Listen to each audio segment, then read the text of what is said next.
For some inexplicable reason, Donald Trump decided to take a stroll on the White House roof. The press covering it means that it wasn't just random, or if it was, they've got a better response time than the fucking Avengers. So even if I desperately want it to be this scenario where Grandpa wandered off from his room as he was sundowning, it's not. Not this time. Trump threatened to take federal control of D.C. again after a Doge worker was carjacked.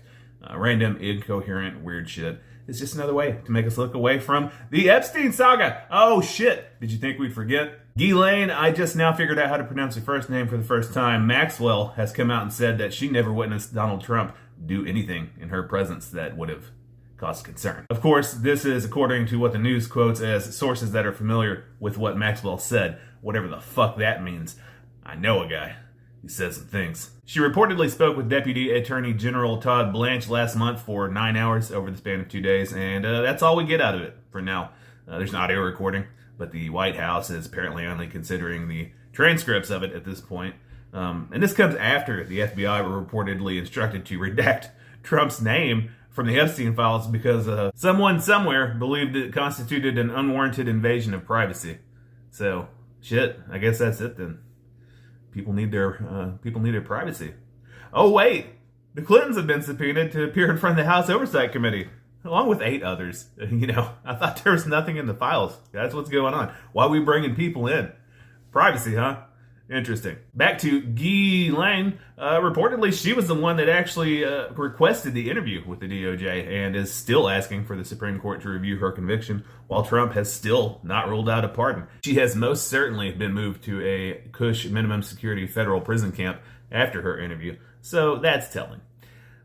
Anyway, in an interview with Newsmax, when asked about whether or not Americans would be able to hear the contents of this meeting, Trump said this. I'm going to look over here to read it. He said, "I don't know, because I haven't spoken about it, but he's a very talented guy, Todd Blanche, and a very straight shooter. And I think he probably wanted to know, just to get a feeling of it, because we'd like to release everything, but we don't want people to get hurt that shouldn't be hurt. And I would assume that was why he was there. I want to release everything. I just don't want people to get hurt." I need somebody to bring up the supercut of every time that Donald Trump promoted violence and wanted people to get hurt, please. Yeah, don't want people to get hurt.